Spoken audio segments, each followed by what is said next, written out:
As you can see, we're missing one person. Assemblyman Tony Thurmond is on the 405, and as we all know what that means. So we will start, and hopefully he'll get here when he gets here. So we don't want to delay. We have the room for a limited period of time, so apologies for that. I also have another announcement about if we wanted to tweet this. We have a hashtag CEPEG Forum, CEPEG Forum.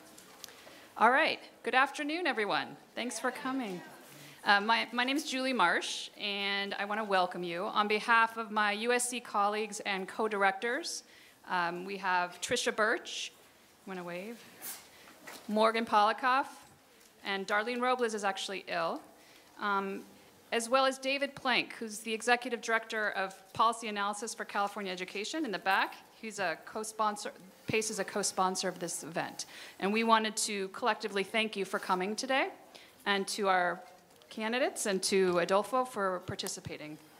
We also wanted to thank the California Community Foundation, as well as the USC Scholars Strategy Network for their support of this event. And this policy forum is actually the inaugural event of our new center, the Center on Education Policy, Equity, and Governance. We call it CEPEG. Hence the hashtag. Yay, all right, I like the enthusiasm, thank you. And so CEPEG is actually the one center at the USC Rossier School of Education that is squarely focused on education, K-12 education policy. And our mission is really to reduce the opportunity gaps that we see in California for California students by working to ensure that new policies and practices are driven by rigorous evidence, careful analysis. And our goals are really to partner with local leaders to help solve problems of practice. We intend to make research more accessible to policymakers, to practitioners, and to the public. And we're also seeking to train the next generation of practitioners and scholars who are committed to advancing equity through rigorous evidence-based policy. And so we could think of no better way than to launch our efforts with this event, which is really about a public discussion of what we see as the key education policy issues in the state, and to hear from these candidates about their thoughts and their visions about how to move the state forward in this area. I also just wanted to thank, there's a committee of students who've been involved in putting this event together, and with us and our moderator, to really think through what are those key important sort of education policy issues facing our state. So I just wanted to thank Tasmin Dhaliwal. Tasmin, are you? I don't know where she is. There she is. And Fernando Garcia. I don't know if Fernando's here. Shira Korn. And Sarah Rabofsky, who's in the back. And then finally, I just want to thank Susan McKibben. She's the administrative director of our center. She made all of this happen, and we wouldn't be here without her. So thank you, Susan. I don't know where you are. I think she's out in the back. Okay, and then finally, I just want to thank the Dean of our School of Education, Karen Gallagher, for her generous support of the center and of this actual event. We really wouldn't be here without her. And with that, it's my pleasure to introduce Karen. She's going to say a few words. Thank you.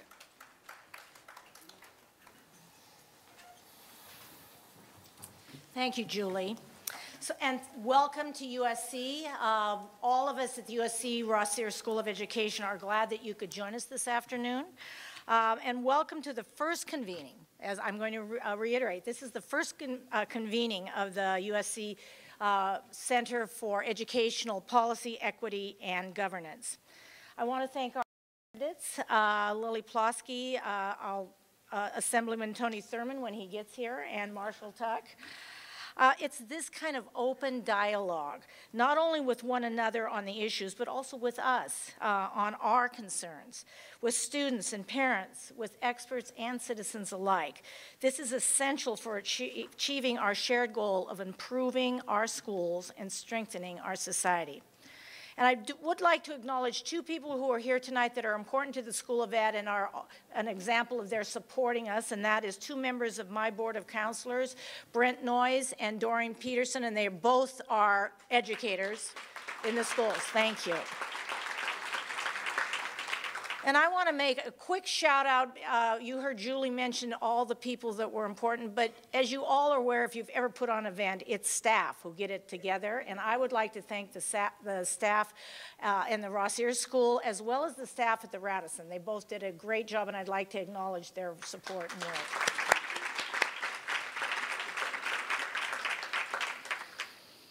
And while CEPEG was formally launched only in late January, it concentrates the important and impactful work of USC researchers who have been devoting their careers to addressing the challenges faced by educators and policymakers, from local districts and neighboring districts to Sacramento to Washington, D.C.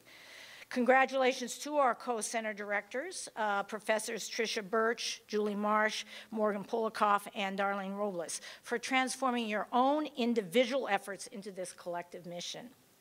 CEPEG's adoption of the term equity is purposeful and mirrors USC Ross Ayers' own mission, which is to prepare leaders to achieve educational equity through practice, research, and policy.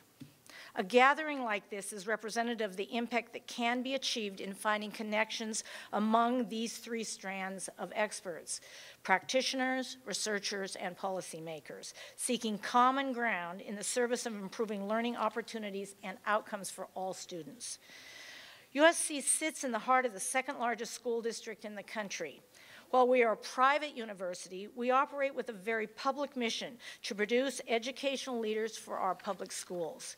Through this work and through an event like this forum, we're all, I think, trying to make a difference for the kids. And now I want to introduce our moderator.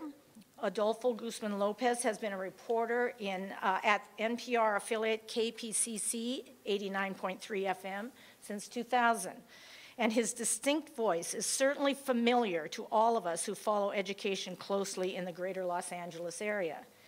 But his stories have resonance far beyond Pasadena, beyond Southern California, and throughout the state and the country. A side note, I arrived in Los Angeles in 2000 and immediately began listening to KPCC. I started following Adolfo's work because it was relevant, hard-hitting, and solidly researched. He was and is an authentic voice of educational journalism. He has covered many important K-12 issues that intersect with our work on topics such as LA Unified's budget cuts, the school board, teachers' unions, charter leaders, and college affordability. Currently, he is KPCC's higher education reporter.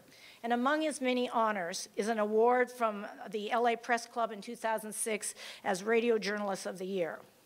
At a time when journalism has been under attack, it is essential to validate and support the role journalism can play in ensuring students are receiving the best education possible.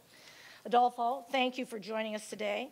Thank you for taking time to work with the Center for Ed Policy, Equity, and Governance.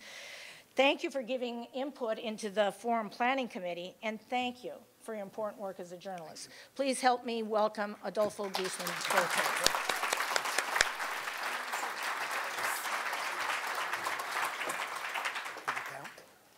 See, is the mic working? Yeah? Okay. Well, thank you very much. Very generous introduction. Two reasons I said yes when approached by the organizers. The first is that over the years, USC's researchers have been very generous in returning my calls on deadline and have been very good over the years in the many different topics which I've covered. And so I've relied on them quite a bit, so thank you. That was one of the reasons. The other reason is that for Southern California Public Radio, the mission and why we are here today meshes perfectly with what we do at Southern California Public Radio, which is to deal with the important issues of the day, connect people in disparate communities, and to give accurate information, which is, as we all know, is very important right now. So let me tell you a little bit about what we're going to do. This is not a debate format, so unlike the presidential debates, you're not going to, there's no podium. It's very informal, but I do have my stopwatch, which I use to put together radio news stories. So I'll generally keep track of, to be able to give you more or less equal time in responding to the questions. Unfortunately, Tony is not here, but as soon as he gets here, we'll fold him in to the discussion. So next to me, as many of you already know, is Marshall Tuck. He's currently the educator in residence at the nonprofit New Teacher Center. He's the former president of the charter school organization Green Dot, which is, I think, the first time I met you and started interviewing you when Green Dot was doing a lot to start schools and take over schools and that sort of thing. And as many of you know, he ran for state superintendent 4 years ago. And next to him is Dr. Lily Ploski. She's the former dean at Solano Community College. She currently teaches in the Upward Bound program at Mills College in Northern California. And she has very strong Southern California roots. She grew up in Orange County and was the director of the Transfer Center at Fullerton College. So thank you very much for both of you for joining us. And the first question is very broad, and I'll start with you, Marshall. Why are you running for the State Superintendent of Public Instruction? Well, Adolfo, first, thank you for moderating. Thank you, Dean Gallagher, and all the folks at PACE and all the folks at the Rossier School. And thank you all for being here on Monday at 4 o'clock. Frankly, it gives me real excitement and inspiration about what's possible for our kids. We have a full house at 4 o'clock in downtown LA on a Monday, and we are all here for the same thing, which is how do we give every single child a quality education? And we're all here because we believe every child deserves a quality education. And many of the folks in our room I can see work in education, and we know with the right supports, every child can succeed. But unfortunately, that's just not happening today in our state. So tomorrow morning, 6.2 million kids will go to public schools in the state of California, and over 3 million cannot read and write at grade level. Think about what that means for their future. And we have to ask ourselves, how is it possible that in the wealthiest state in the nation, with so many incredible children and so many hardworking educators, how is it possible that we have so many students that are getting left behind? And the answer is, our elected officials in this state have not prioritized our public schools. You know, a lot of people blame our educators for conditions in our public schools, and that's totally wrong. Teachers did not underfund their classrooms.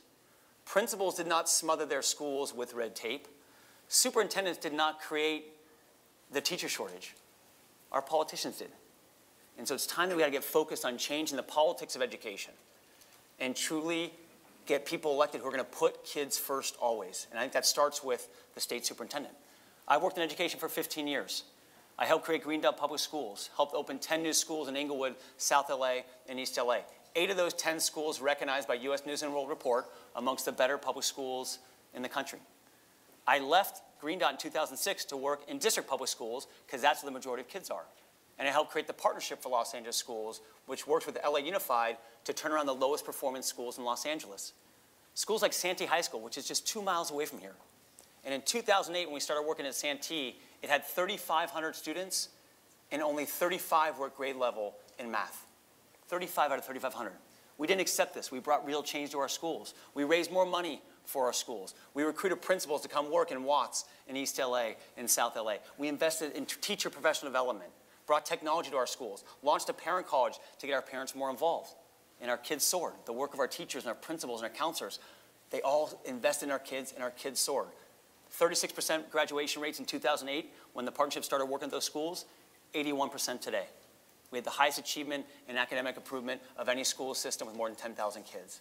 That's what is possible in our public schools, and it's possible for all kids, but it requires real urgency and real change.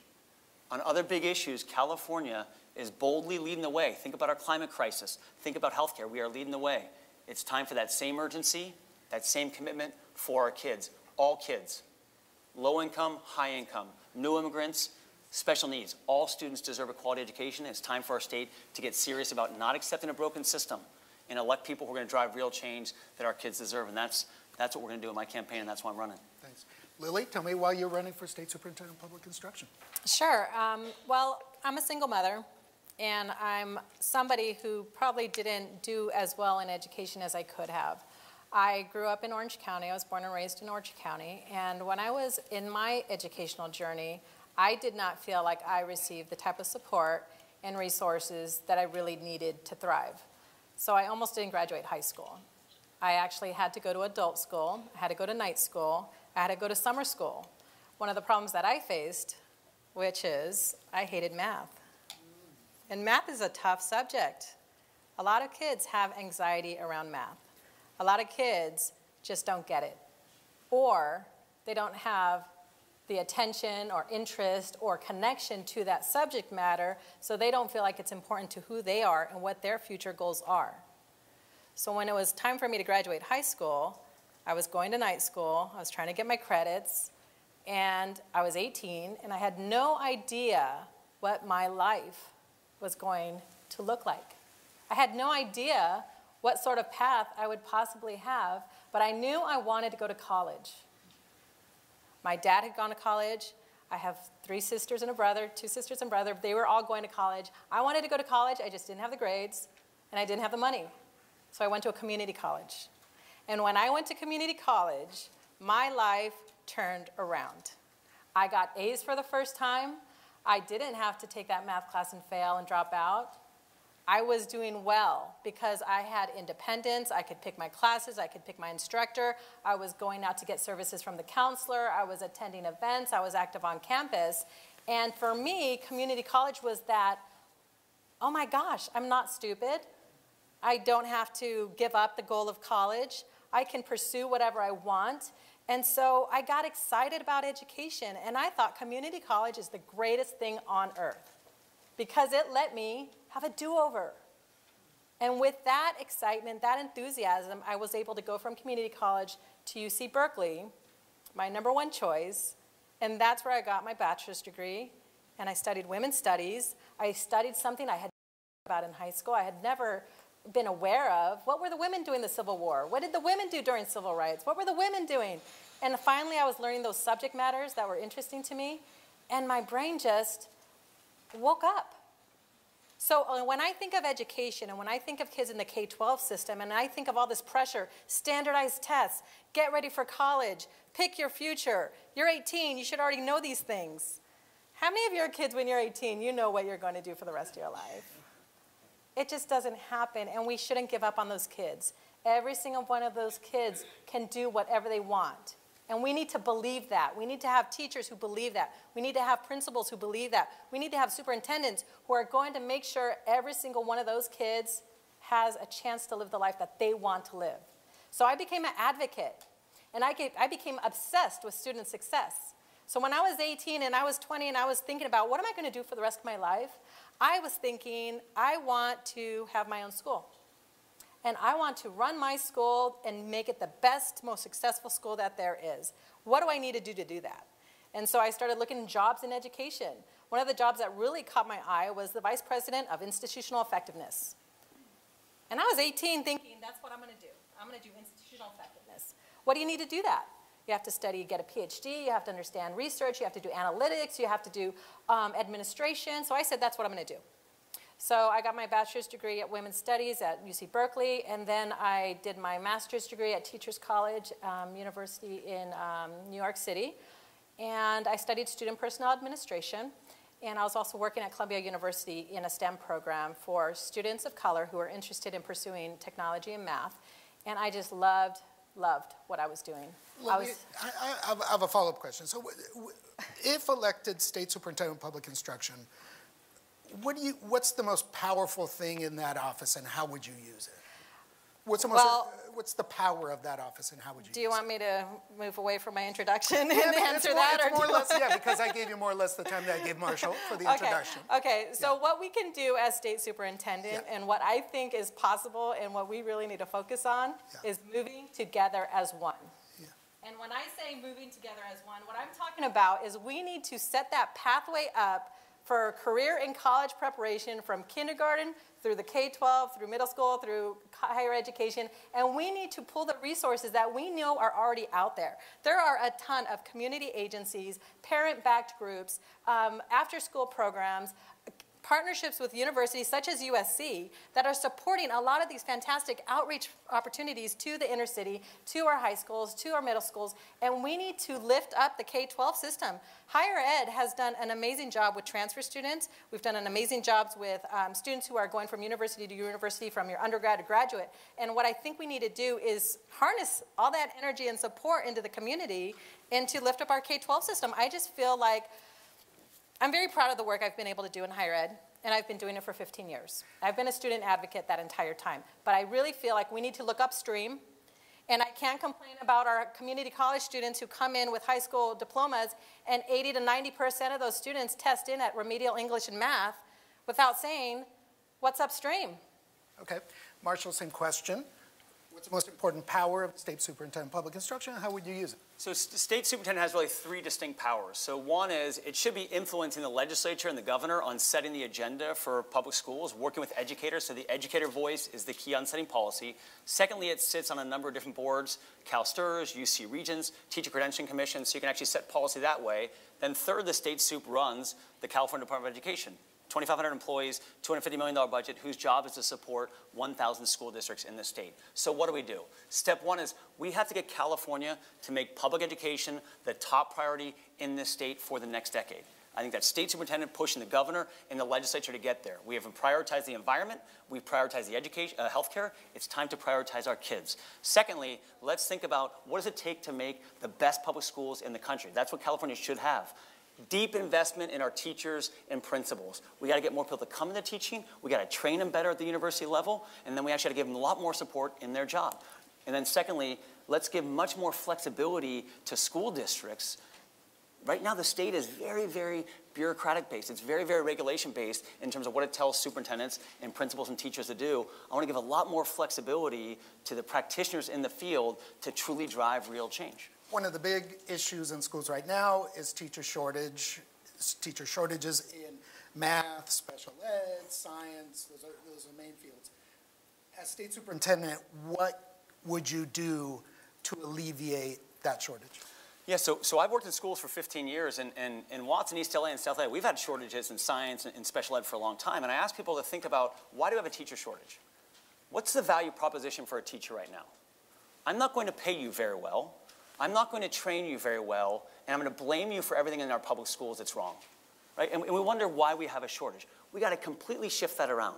We got to pay teachers more, and I think immediately let's move towards free college for anyone who commits to 5 years of teaching or more. That's only a couple $100 million off a $90 billion budget. It's possible. Secondly, let's really renovate our teacher training programs. Like USC has a great example of here. Like this is a school of ed that does phenomenal work training teachers, but they don't train that many teachers, right? We got to work with our Cal States to truly, really restructure how we train our teachers. And then third is, a teaching shortage is not just about getting people to come into teaching, it's getting them to stay in teaching. In our schools, we said first and foremost, our principals have to be instructional leaders who are going to support our teachers. We know when teachers are supported by principals, they stay in their jobs. Same question to you, Lily. What would you do to alleviate the teacher shortage? Tony's here.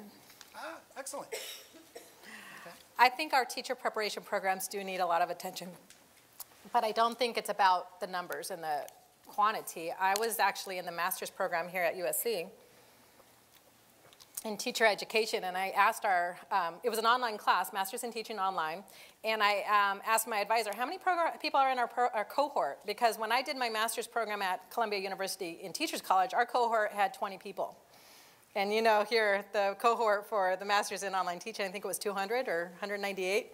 It was a very large cohort of students going through those programs.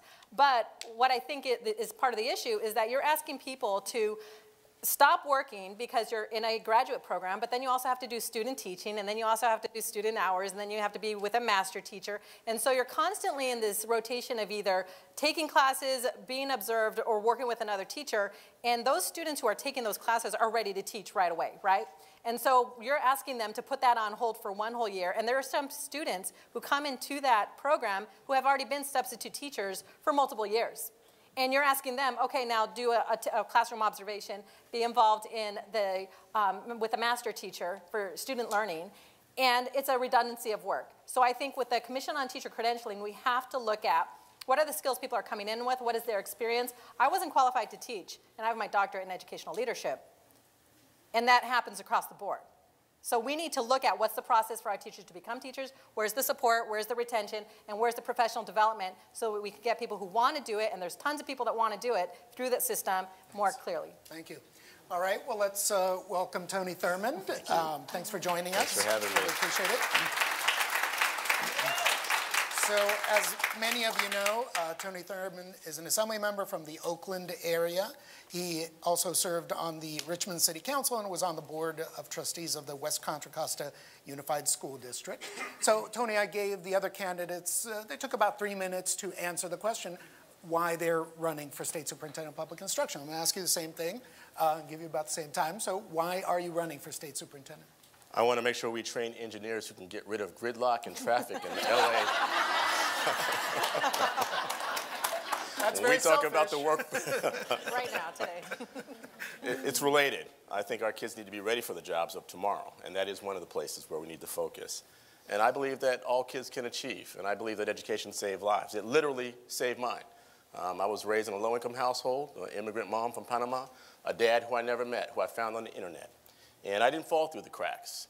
And in spite of being on food stamps and government cheese, I ended up in the California State Assembly instead of California State Prison. I want to give that type of an opportunity for California's 6 million kids and make sure they get a great opportunity no matter what side of the tracks that they come from.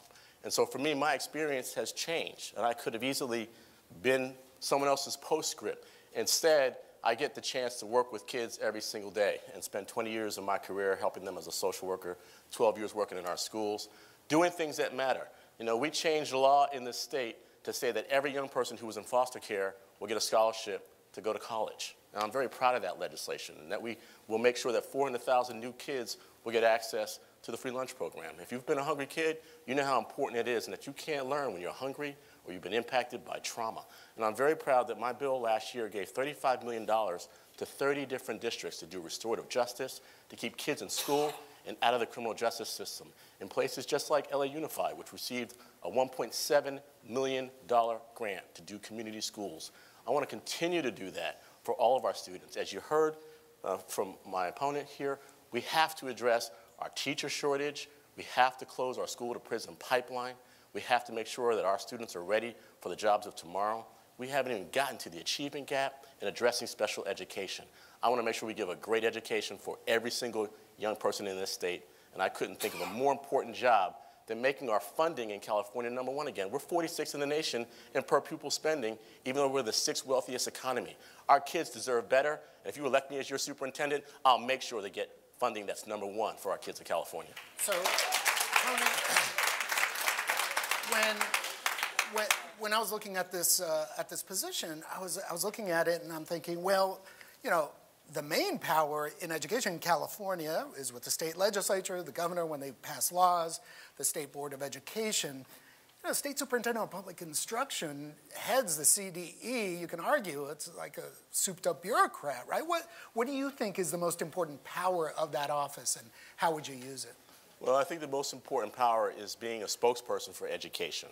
We have a Secretary of Education in this nation who is saying that she won't fight for all students, including transgender students, and she doesn't think that it's her job to fight for them. And I think we need someone who stands up, and that's why I started a roundtable this year on how we support our LGBTQ students. And I have a bill that's actually going to provide more professional development to support our LGBTQ students in our schools. So it's important that the Superintendent of Public Instruction stand up to President Trump, stand up to Secretary DeVos to say, we will not allow our education to be privatized in the state of California. We're going to ban the for-profit charter schools in this state and say, you don't make money off of our kids. We're going to make sure that we say public education is not about competition. It's about an opportunity for every single student to achieve, to learn, and to live a great life. And so... Thank you. So, all three of you have said that you support the local control funding formula, which you could make a strong argument that, you know, since it was enacted in 2014, I believe that it was has been one of the most significant reforms in California education. Yet the advocates some advocates are saying that the accountability needs to be improved, holding school districts more accountable for some of those changes. So let me start off with you, Marshall. What can the superintendent do to improve on local control funding formula from that office? Yeah, so make sure everybody kind of knows what we're talking about. State actually passed a law that said we're going to give more dollars to the highest poverty kids and give more flexibility to educators to use those dollars wisely. So that law makes a lot of sense. Again, I've worked in Watts and South LA and East LA, and our students need more supports, more academic supports, more social emotional supports. But current state superintendent actually passed a ruling that said that money doesn't necessarily have to follow the kids. And so we have a real problem right now in this state where the intent of the law was more dollars for highest poverty kids, but it's not actually getting that way. So what I will do on day one, which is in my power, is say the money actually needs to follow the kids so our neediest students get more experienced teachers who are going to be there and stay there for a long time, get more mental health supports. In our schools, we actually brought mental health services onto our campuses to make sure we're addressing kids' both academic needs and social emotional needs. Unless the dollars actually get to the schools and the students of need, they won't have the desired impact. And we talk a lot about equity, and equity is the most important thing in our schools, and yet unless we find a way to have more experienced teachers and principals to be stable on our campuses of highest need, unless we have more mental health services to support those teachers and principals, we will not close the achievement gap. So we have to make sure that money actually gets to those kids, and that's what we're going to change right away, which I have the power to do. Lily, tell me how you would change local control funding formula, if at all? Sure, I support what we're doing, but I think we need to really talk about that model having some teeth to it, because there's so little available discretionary funding for education that we're maybe talking about 5 to 10% of a budget when you have 80 to 90% of the budget tied up with personnel. So if you're talking about having committee groups and parent groups and neighborhood groups talking about this 5 to 10% of funding, we need really to address the funding model. And that's something that I think all three of us can agree to, because if you want a local control measure to really have some teeth to it, it has to have some real dollars behind it. Otherwise, you're really making decisions around a very small number of dollars for that overall district budget. The other issue is leadership and stability of leadership, which Marshall mentioned here. The average of our supervisor, I think, superintendent tenure has gone down to like 2.5 years per district. So the risk factor there is that you're going to have new superintendents that come and go, and whoever has the loudest voice is going to get listened to the most, and those monies aren't going to be spent in a responsible manner because they're not going to have the input from the district that they should. And that's one of the biggest issues I see in what we can support as a superintendent is the support of our superintendents, their professional development, making sure that the local control actually has some funding for it, and making sure that it's being spent that way. One of the issues I want to support is fiscal integrity and making sure that people understand how to make budgets. I've worked with superintendents who really have a hard time with that because we aren't taught that and we're not trained on that. We're not businessmen, but we do need to support professional development for superintendents. Thanks. Tony, how would you change local control funding formula? I agree. The local control funding formula is intended to support our disadvantaged students, foster students, English learners. There's no question about that. But here's the bigger part of the conversation. LCFF funding only restores us to funding levels from 2008 when we were in the recession, and that will not get us from being 46th in the nation in per pupil spending. We need a permanent funding source to fund education to make it the way it should be so it's comparable to states like New York and states that are our size. Our revenue streams in this state fluctuate because we focus on property tax and sales tax revenue. We need a permanent revenue source that will get us to a place where we can have the right type of funding in our state. And if I become superintendent, one of the first things I'll do is convene a working group of business leaders and government leaders and educators to look at where are our opportunities to generate long-term funding that will take us to #1 in per pupil spending. In the meantime, I've been chipping away at it every single year with creative ways to bring in new revenue. This year, I've introduced a bill that puts a tax on private prisons that can help us to generate millions for our schools, for preschool and after-school programs. We spend $6 billion on prison-related services in this state. I think that we can flip that narrative and direct that money to public education until we get our permanent funding source. Thanks a lot, Tony. And let me remind the audience that we're going to build in the question and answer portion of this forum in just about 10 minutes. Let's see, there are cards in different parts of the room. Raise your hand. Some people. So go ahead and put your question on one of those cards, and those will be collected, and then they will be brought to me, and that's how we'll get your questions in. So Tony, you're making me think of some of the reporting I've done over the years in affluent communities. So administrators, in some public school administrators in affluent communities, say that there is a disparity in funding, right? That they are not getting enough for their community's needs. I've also done stories where foundations, they've established foundations that are, filling that gap. But what would you say to those communities about the funding gap towards their needs in public education? I would change the conversation. This is not an us versus them. We have had an achievement gap where African-American students and Latino students and students from low-income backgrounds are not able to have the same success as their peers from other groups. That doesn't mean that they can't learn. They can. But when you're facing social economic barriers like poverty and violence in your community and homelessness, those things get in the way. And so equity, yes, we need to have it. And the model of LCFF is moving in the right direction of saying prioritize, students from disadvantaged backgrounds to get this funding, the supplemental grants and the concentration grants. All I'm saying is if we don't have the whole conversation about broadening funding for education in all of our communities, I think that we are missing the conversation that we should have. And if you look at something like STEM and STEAM education, for example, which I think can be a great equalizer for kids of all backgrounds, and that's why I'm asking the state to give $200 million to our school districts this year to do professional development around computer science so our kids can enter the coding profession. I'm also asking our state to spend $500 million every single year on career technical education so our kids get hands-on opportunities and internship opportunities and real career ladders that will help to close the equity gap in our school district and our states. Lily, what do you think about some of these communities, saying that there should be more funding in their schools in some affluent communities? Well, that happens across all sectors of education. It also happens in K-12 as well as community college. We have different sources of funding into education. You can have a general fund pocket of money, and then you can have foundation pocket of money, and then you can have private co-sponsorships, and you can have revenue from different opportunities as an institution of education.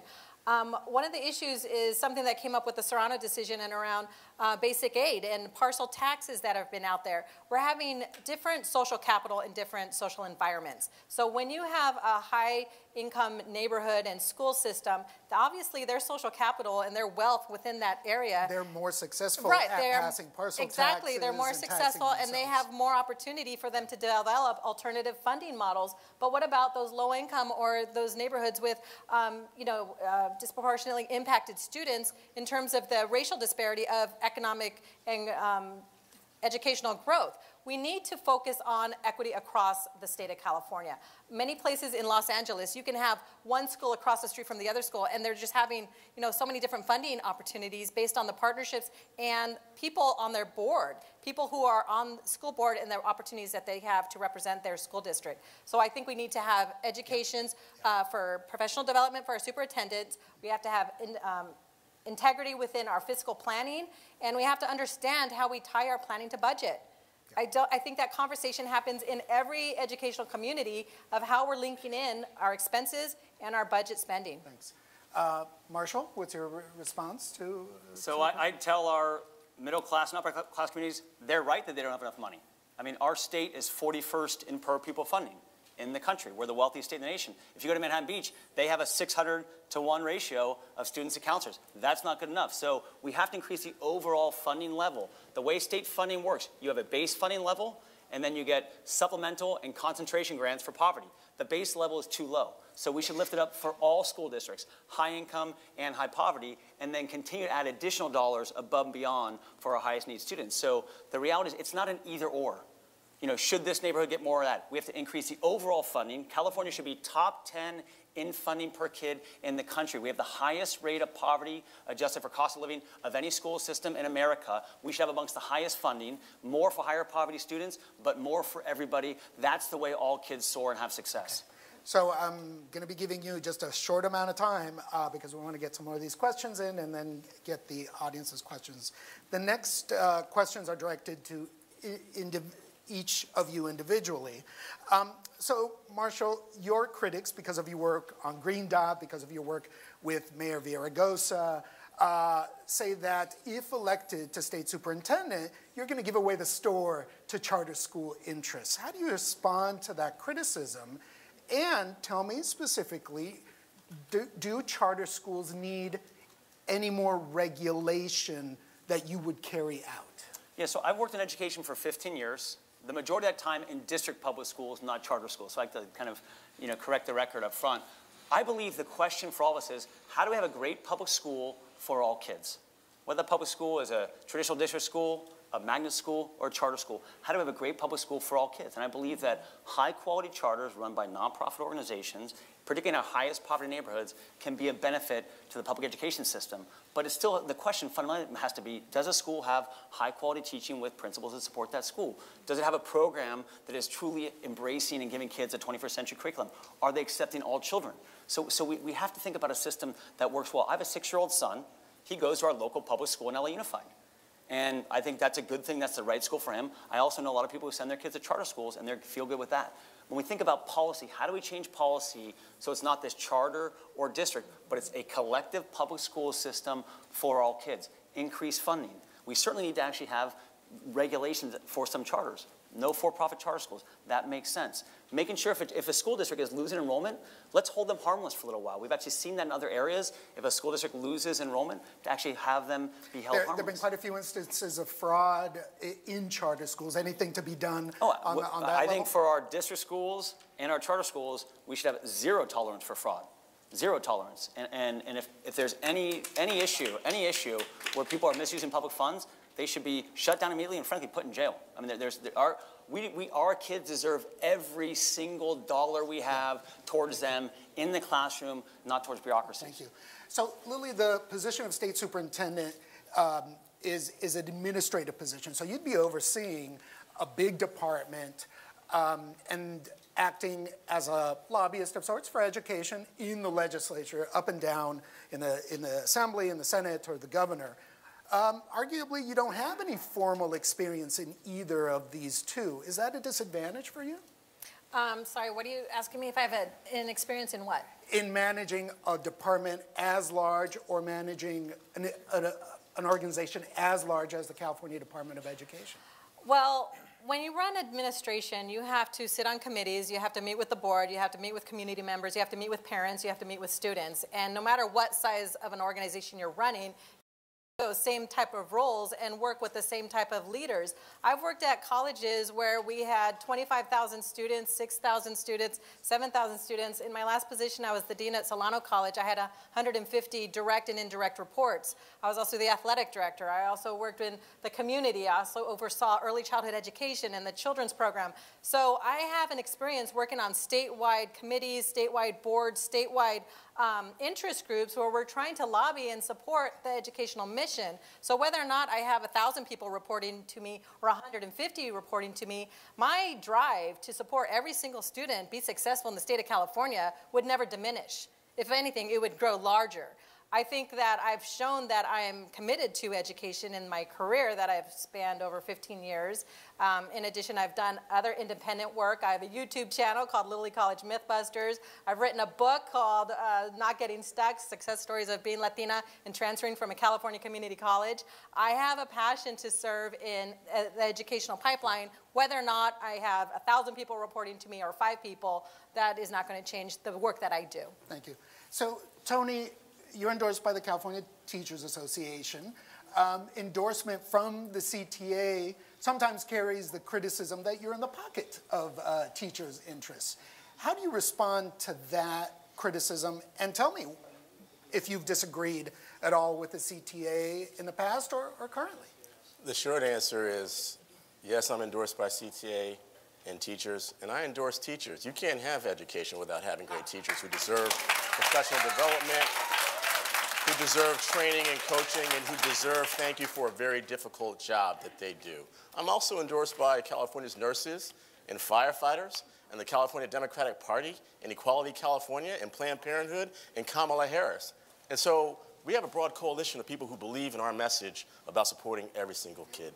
I'm not in anybody's pocket. And yes, I've disagreed with the Teachers Association on, and they tell me about it from time to time. Tell me about that. What do you disagree? What you disagreed on? The California Teachers Association was opposed to the changing the school start time to later in the day.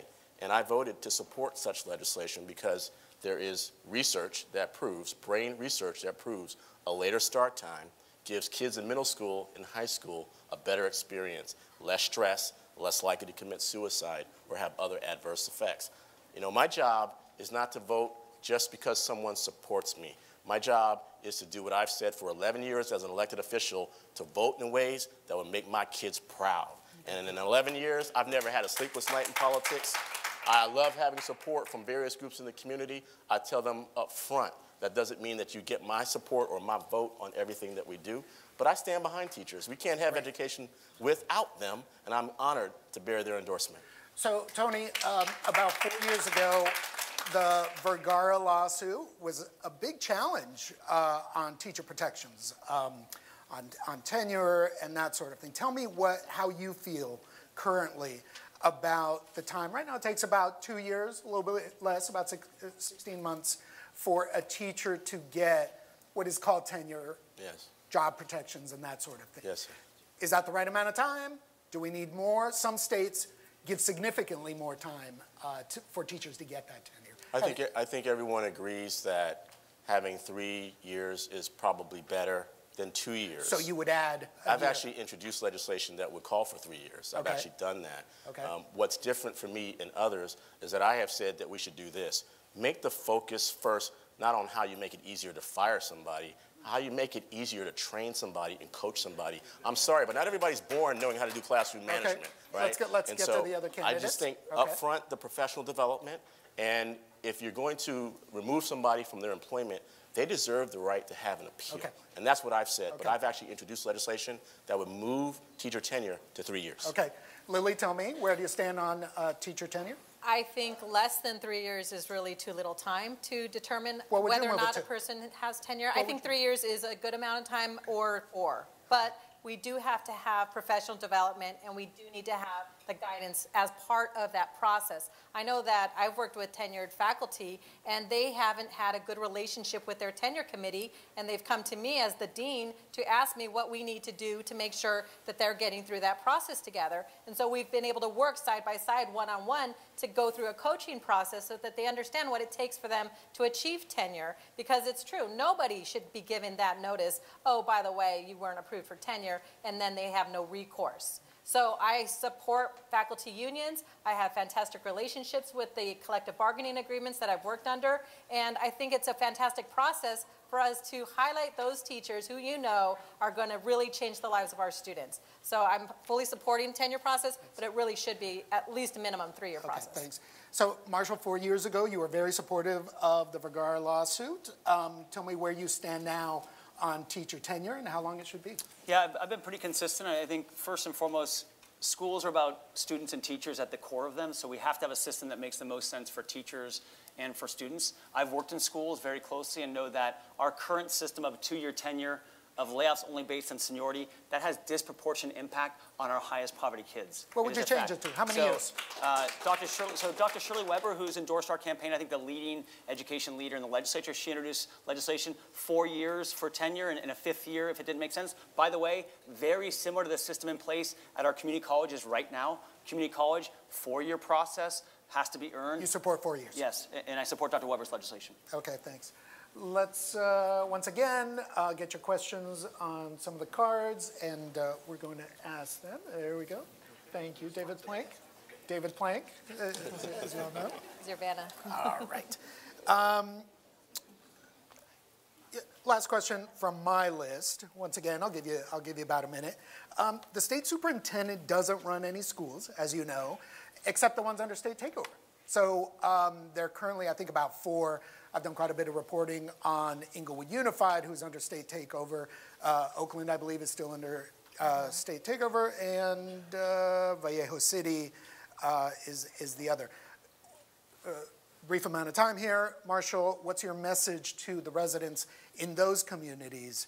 The state superintendent, California Department of Education, is overseeing their school district. They appoint a trustee, yes, but ultimately that's where the power is. What would you say to those communities about the schools? Yeah, I'd say I'm the only candidate with a proven track record of actually turning around schools that are underperforming, and by having that person at the state level, you can be quite confident that we're going to go and turn around your schools. The state should run the very best schools, should be the model for school turnaround, and so we'll be very clear that we'll bring the same success we had at the partnership schools, double graduation rates, highest achievement of any school system in the state of California with the highest poverty kids. We're going to bring those same strategies to Inglewood, to Vallejo, and make sure all kids get what they deserve. That's why having an educator who's done the work versus just another politician is so critical for this role.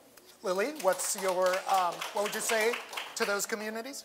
The first thing that you want to tell your community is that the school's not going to disappear, because I think that is the greatest fear. People move to neighborhoods because of the schools. People buy houses because of the schools. We invest millions of dollars because of our schools, but we need to know that they're being run right. And we need to know that there's community involvement, parent involvement, that there's the social support that that school will need for it to be successful. One of the issues that I have with charter schools and a lot of these independent schools is they're pulling out those families, they're pulling out that community, and that's the biggest issue that we're facing in education right now. We need involvement, we need participation, and what I would say to those schools that are facing those challenging situations is let's work together as one. Let's figure out a plan so this doesn't happen. Let's keep our school here. We know you need it. It was put there for a reason. Let's support it, and let's make sure we turn it around. So, Tony, you represent the Oakland area. So what's your message to those schools under state takeover? I've actually already been in touch with some of those districts. They've invited me, and they've asked me because they know when I became a school board member in West Contra Costa, that district had been under state control for almost 20 years. I'm proud to say that myself and my colleagues, and working with the community, we got that district restored to local control and out of debt early, and that we know how to get that done, and we will work with the folks in Inglewood and other communities to do the same thing by appointing an administrator who works closely with the community. You can't have one of these administrators who just comes in for a school board meeting and gives a few directives, sits in a closed session, and then bounces. You got to roll up your sleeve and go door to door, working with community folks, working with your students, and that's what we will do to support those districts, make sure they get the resources, the leadership, and the oversight that they need to be successful. Okay, thanks. So let's get to some of these audience questions. I'm going to give you a little less time on these because we got some good ones. So, Tony, let's stick with you, and we'll start with you, and we'll get the other candidates to respond. So, this one asks, according to the U.S. Census Bureau, state of New York spends just over $19,000 per student. California spends $9,000. Hopefully, somebody can fact check this. I'm assuming this is correct. Sounds about right. Per student. To equal New York's spending, California would need to raise $63.59 billion in revenue. Somebody please fact check that. So Tony, ultimately, yeah, it would have to. The legislature would have to allocate more money. So where's that money going to come from? Well, I grew up in this state, and I was born in this state. What I love about California is California's been a leader. We should not let that gap intimidate us and say that we can't do it. Now, we may not be able to do it in a year or 4 years or 8, but we can start now. And the only way we're going to get there is ask those who've benefited from corporate tax loopholes and giveaways to pay their fair share. They've robbed our schools of the money that we need for public education, and we have to demand that they pay it. Now, there are proposals on the ballot in November that would bring $11 billion to our state if it passes. That would bring immediately $4 billion for K-12 education in our state. It's not 50 billion, did you say? But it's a good start, and I think California certainly can do it and should do it. So Lily, tell me, where would the money come from to carry out some of the improvements that you've been talking about, like increasing teacher pay? Okay, well, we really, as a state, need to face the facts about Proposition 13. And I think that we have been on a downhill slide ever since 1978 when that thing passed. And when that proposition passed, it was a backlash against a lot of the achievements that we were facing in the state of California. 1978, we had civil rights, we had all these changes happening, and then Proposition 13 happens, and it's a slap in the face to education and the children of this great state. We did not become the #1 state with revenue because our education was strong. And we need to get back to that point, not to roll things back, but to really re-examine the language of that proposition. One of the things I would support is a split roll tax. And that was something that we've talked about as proposals. And what that would mean is that the Residential tax would remain the same, but then we would look at the commercial tax that's currently on the books, because right now, if you have a change in ownership, I think it's over 51%, then that assessment needs to be completed again. And right now, that's not what's happening. And you have community members and business owners getting through the cracks, and that proposition has been a slap in the face for this whole time. So we can't get anywhere unless the people of California all work together as one, and get that proposition to be taken a look at and split off. Residential versus commercial real estate, we really need to analyze that. Right. So Marshall, where would you find the money, or where would you advocate finding the money to pay for some of these? My guess is everyone in this room agrees we need more funding for our schools. In our schools, we wouldn't have doubled graduation rates unless we had more funding for teacher professional development, for our parent college. So we have to look at how do we get more. First, let's move money from prisons to education. This state has dramatically increased spending in prisons over the last 3 decades, while actually not dramatically increasing funding. Cut prisons by 10%, you can fund pre-K for all. That is a political decision that elected leaders have not made for the last decade. Let's quit talking about it and actually making it. Second, cannabis. We just actually passed laws to make cannabis legal. There's going to be hundreds of millions of dollars, probably billions in the future. I want that money to go to schools. And I want a state superintendent who's not going to be up there in Sacramento trading a little bit for this, a little bit for that. I want all of it for our kids and for public education. And then lastly, we got to look at the overall picture on Prop 13 on the corporate side, not the residential side, and think about movement there. So this question, I'm going to paraphrase this question. So this question is saying that parents who enroll their kids in charter school are more engaged in their child's education and have to take more steps and are more active, and that advantages them, to be involved in their education. That's the kind of student that ends up enrolling in charter school. So how do you create a system? This is what the question is asking. How do you create a system that doesn't advantage kids whose parents can navigate that it's a complicated system. How do you create a system that doesn't give them the advantage? Me first? Yeah. Yeah, so I've worked in both a charter school environment and a district environment, so I think I'm in the right position to kind of say what policies make the most sense. And I remind people, magnet schools also have been a choice system. So we have over 120,000 kids in magnet schools in LA, and if anybody's actually tried to do that process, I'm a parent, I've looked at it, it is not easy. And I think the reality is a choice system, whether it be magnet school or charter schools, does actually have one layer of choice, which actually brings up kind of requires engagement. So what do we actually do about that? What they did in other cities is they say, hey, in Denver, for example, they actually make sure all families know all the public school options, traditional district schools, magnet schools, charter schools, so there's not this choice aspect that just kind of requires certain placement in certain schools. That's how you leverage policy to actually ensure that you're seeing more distribution of students, new immigrants, English learners, special need kids across all of our schools. It's an area where we have, with focused policy, we have to do the work with always the focus being best school for every single kid. Lily? I think it comes down to communication. There are so many factors in your choice that as a parent you could be overwhelmed and often unaware of what your options are. I have a 14-year-old son. He's about to enter into the high school, and we had a parent orientation night where we were there to learn about what the college process was, what the career process was. And so many parents asked questions about whether or not the high school kids could take classes in the college because they wanted to see if they could earn college credit while they were also in the high school. And we have options for that. There's dual enrollment, cross enrollment, concurrent enrollment, but the parents don't understand what those processes are. And we see a lot of high schools wanting to do middle college or early college where they have high school classes taught at the college or college classes taught at the high school, and parents are seeking alternatives.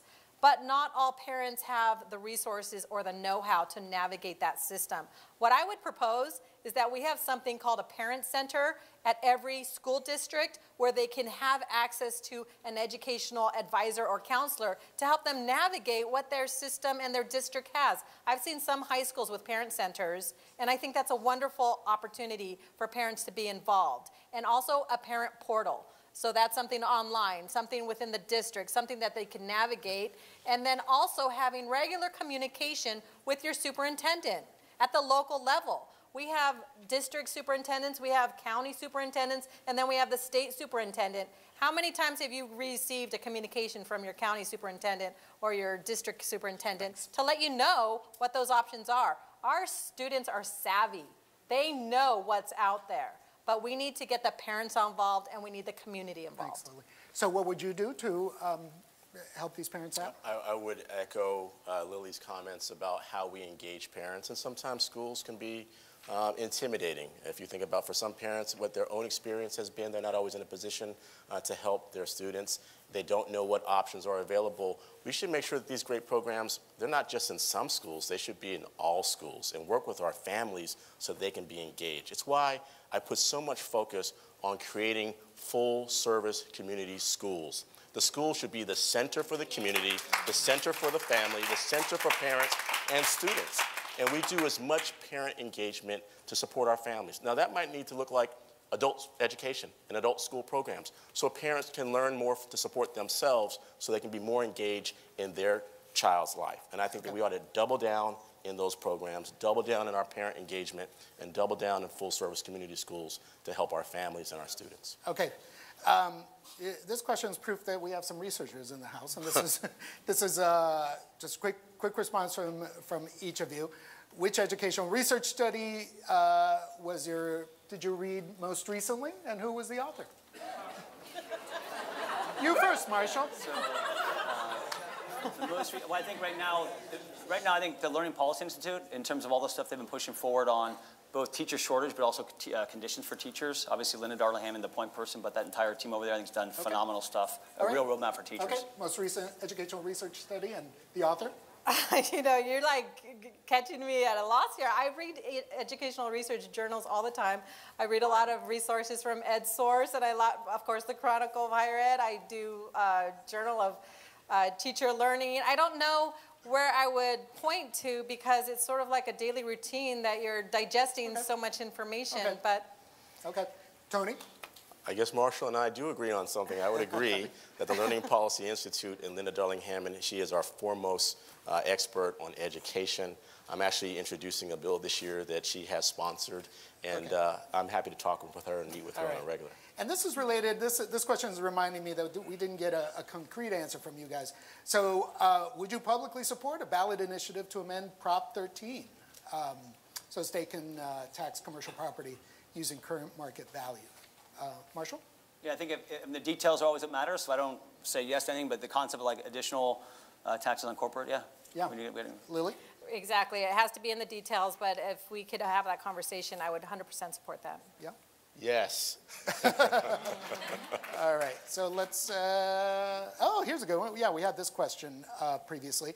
So API is gone, Academic Performance Index. Some reporters are happy about that.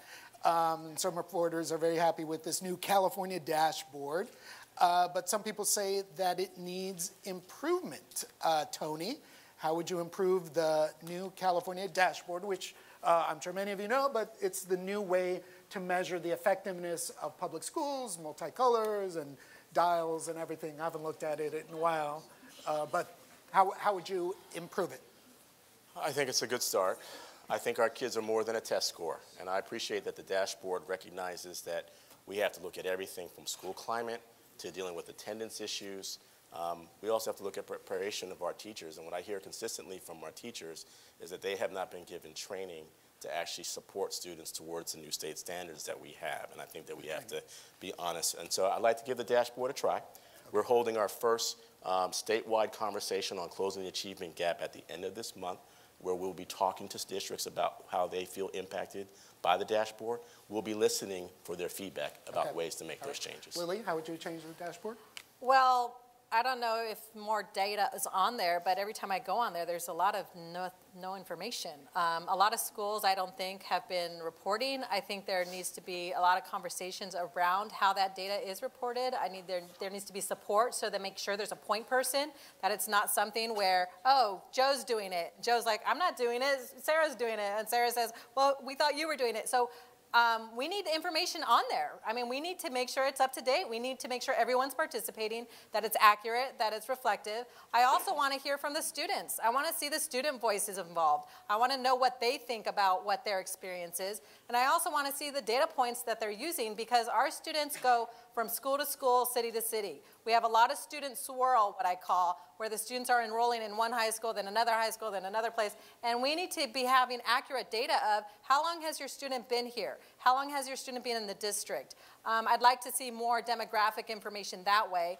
And I'd like to also see more qualitative information as well. A lot of it is just single snapshot pictures, and I think we need to have that meaty, rich, descriptive data to really be able to do anything with it. We want to be able to do some predictive analytics. We want to be able to dip into research and maybe do some forecasting. We may be able to plan some things in advance. And right now, I just don't see it having as much rigor as it could and as much participation as it needs to have. Thanks. Marshall, how would you change it? Yeah, so we started working at the most challenging schools in LA in 2008. One of the first things we did was we created a parent report card. And we did it by having a bunch of parents get together over and over again and tell us what's the most effective information for you, and that was the foundational point for the feedback we gave to our parents. So I think with the dashboard right now, it needs to be more user-friendly for our families.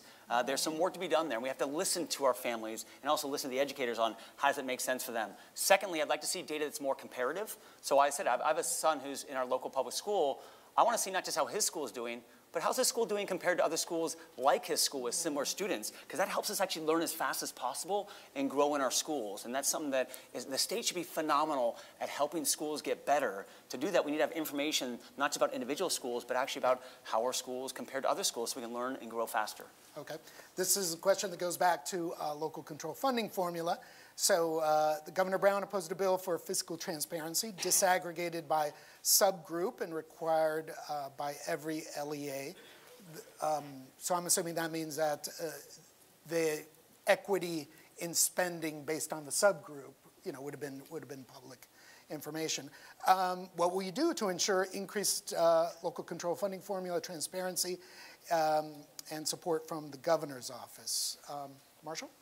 So we need to have transparency. I think if we want the public to invest more in public schools, which they need to see where the money is actually going, and we have to learn from it. So right now, we pass all this additional money, but we don't know, is it actually going to students of greatest need, and what strategies are being used to improve schools, right? It's all about how do you improve. I want to find out if a school district has certain amounts of money, how did they spend it? Did they invest more in principals, more professional development for teachers? Did they extend the class day? What strategies did they actually utilize that led to strong improvements in graduation rates and student achievement? And then we can learn from that and share that across schools and school districts. That's not possible right now because we actually do not require districts to show where is the money going and what is the impact on kids, which is always the key question no matter what action we are taking.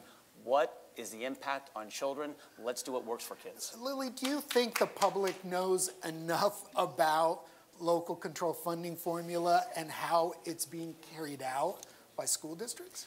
I think our districts are doing a really good job of getting involvement, but I still think it's one of those things that's a mystery.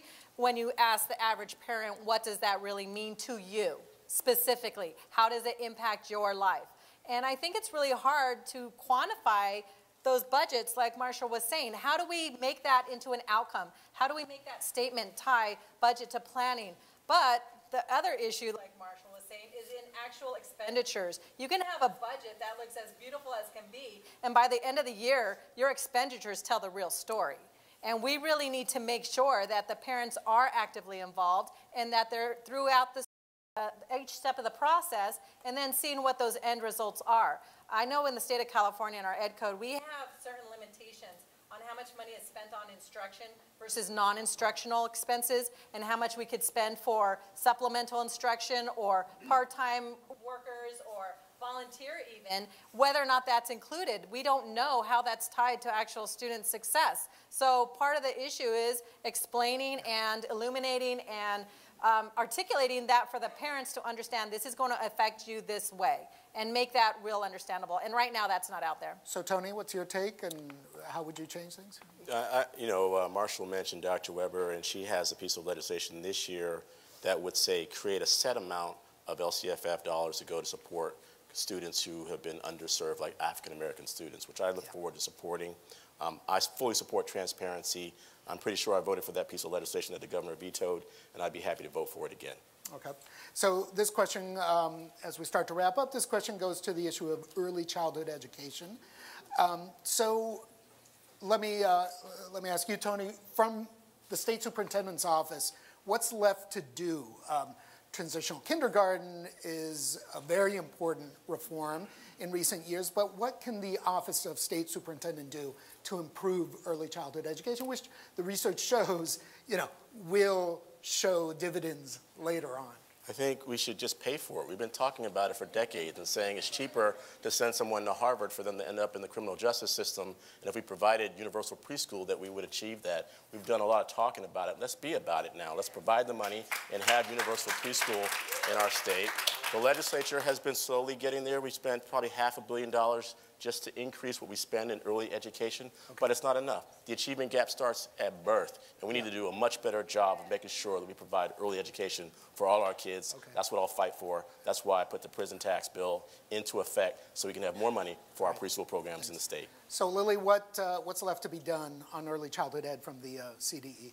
I don't think early childhood education is going far enough. There's a huge difference between a daycare center and a child development center. There's a huge difference for a single mother if she can get daycare before school as well as after school so that they can have an actual job.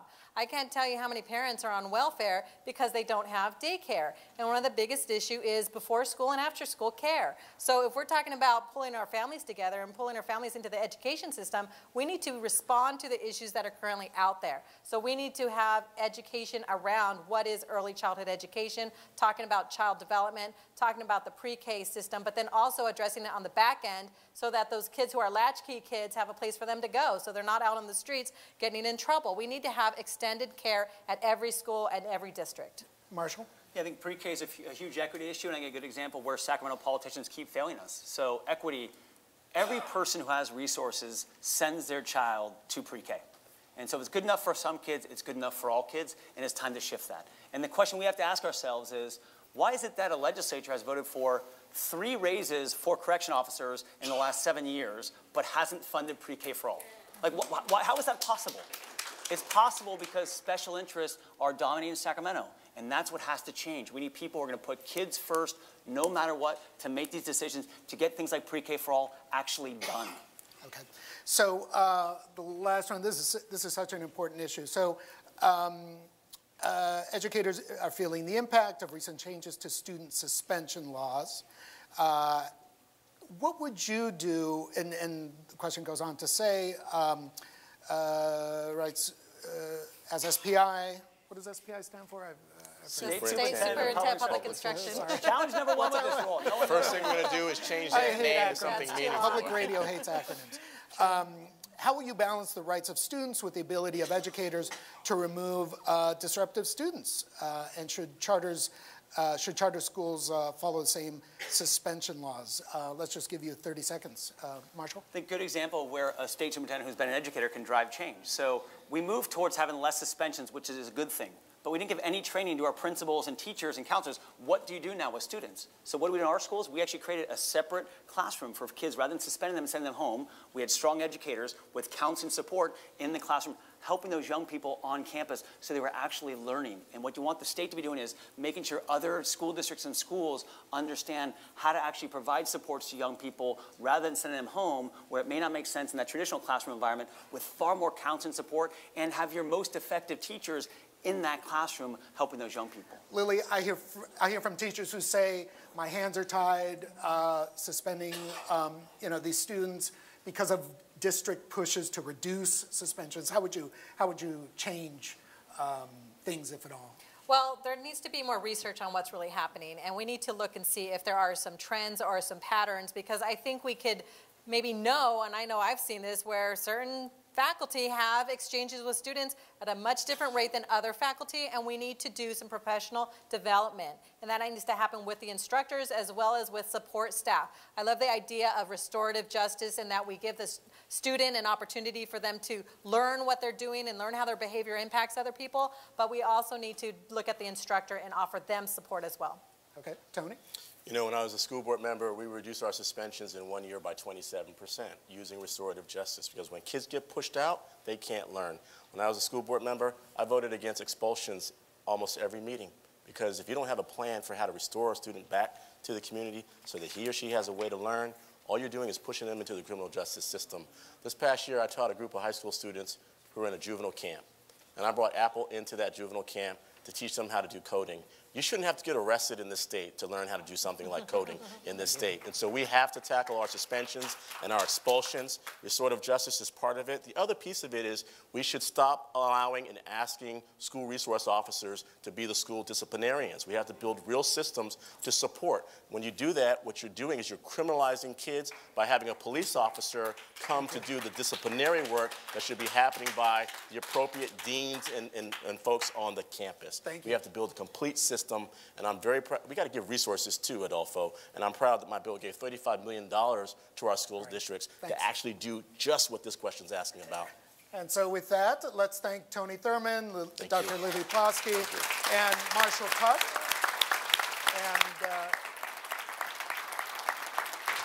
And thank you to USC, and there's a reception afterwards.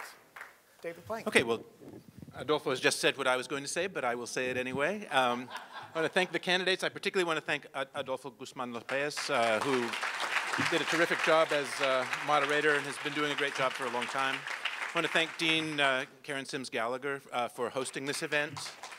And I want to congratulate my colleagues in the Center for Education Policy, Equity, and Governance, which I think is going to be a powerful voice, not only in Los Angeles, but in the state of California for improvements in the quality of education in our state. And with that, I'll introduce myself last. I'm David Plank from Policy Analysis for California Education, and I want to thank you also for coming today. I think these kinds of forums are extraordinarily informative for all of us as we make choices that matter for children in California, and I thank you very much for coming. And now, enjoy the reception.